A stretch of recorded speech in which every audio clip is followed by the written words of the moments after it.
In any other summer, you'd hear those symphonic sounds of the Boston Landmarks Orchestra floating over the Charles River Esplanade. That can't happen this year, of course, but undaunted, the group found a way to bring its musicians together for a series of new concerts, streaming now. Christopher Wilkins, music director of Boston Landmarks Orchestra, Grace Kelly, you are all over this concert that we're about to talk about as host, writer, performer, but we'll get to all of that. But Christopher, first tell me, you had to have this moment. As I mentioned in my intro, we're so used to being able to attend your concerts in the summer. It's a rite of passage in the summer, especially in downtown Boston, the heat, the music, just being all together. You were undaunted. You weren't going to let this go by without happening. But you've also given this summer's concert series a particular voice. Tell me about that. Right. Well, the Boston Landmarks Orchestra is about giving all Bostonians a voice. That's our goal anyway. People in all kinds of neighborhoods from different backgrounds, people with no musical experience, people with considerable music experience. All Bostonians, we try to devise ways for people to interact with us. And obviously this year, there's a real limit to what we can do in terms of active participation.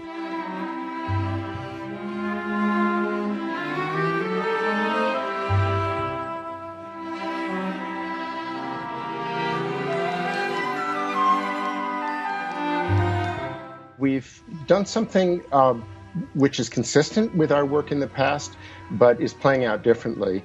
We're still giving voice to a lot of different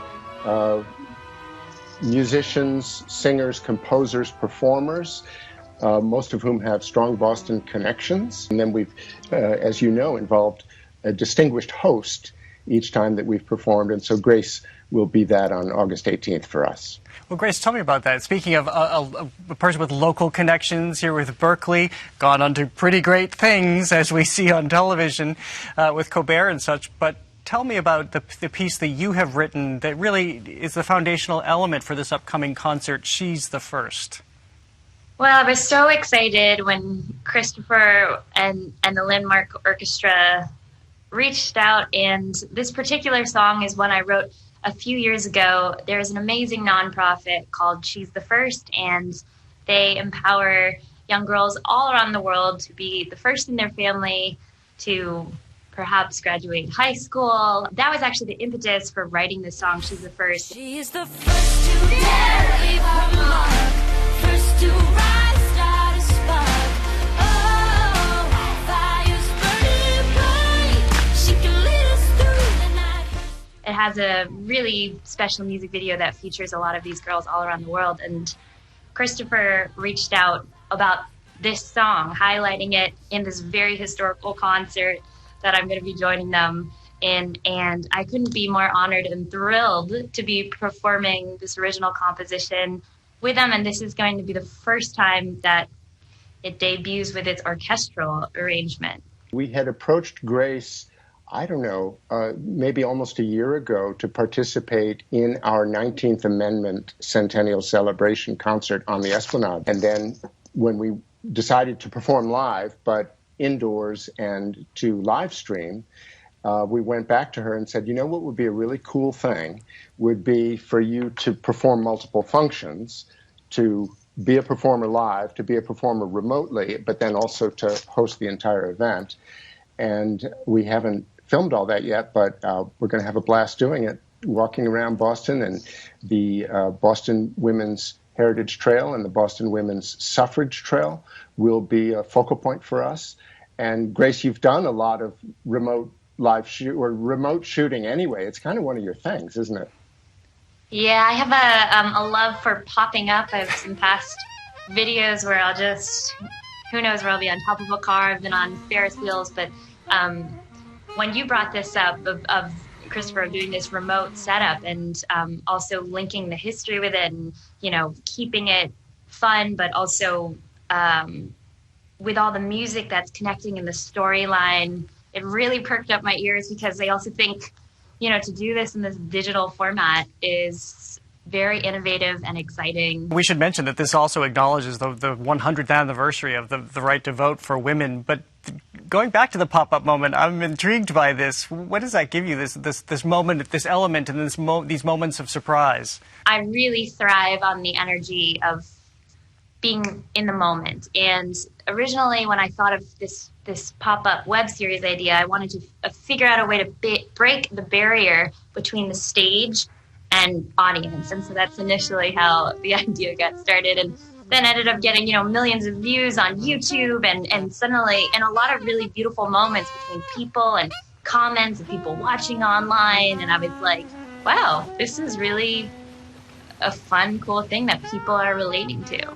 Which, Chris, you've recognized. I mean, you're not. This isn't just the concert experience. What you had to break open again because of the pandemic and ways to perform this year. But how have you brought musicians together? Well, it's a particular challenge. You're right, and there are severe limits on what we can do. We're a much smaller orchestra than we normally would be.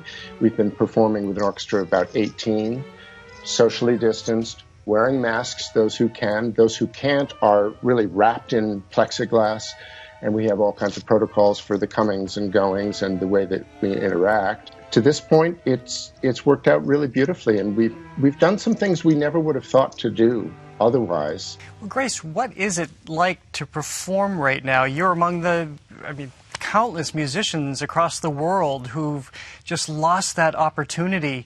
And then to see you around Boston, as we will, in a city that's largely emptied out, what is it like to bring music back into spaces?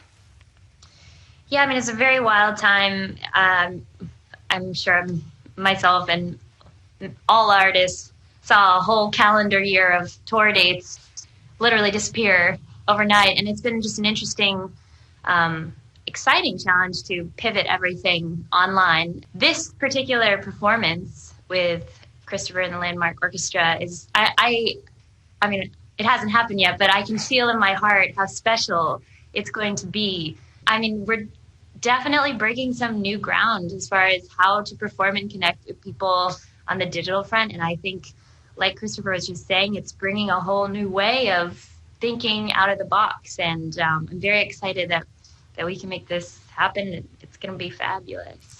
And finally, Christopher Wilkins, Grace just talked about the innovation that's happening right now. You've had to dig deep. Do you think this changes things going forward? Or do we return to music that has existed the way it kind of has for centuries in some cases? Well, I hope it returns in a new way. I think what we do so depends on community coming together. That's what we're about. We're about people coming together and enjoying the moment, and then they disperse and the moment is over. And right now we're creating a lot of work that will live on. So we're learning to also, I think, create meaningful work that's online and preserved that we wouldn't have done before, and we're finding new ways to do it. Well, Christopher Wilkins, Grace Kelly, thank you so much. Congratulations on everything you're doing to keep music going in this moment. We are all grateful. Thank you. Thank you, Jared. Thank you so much.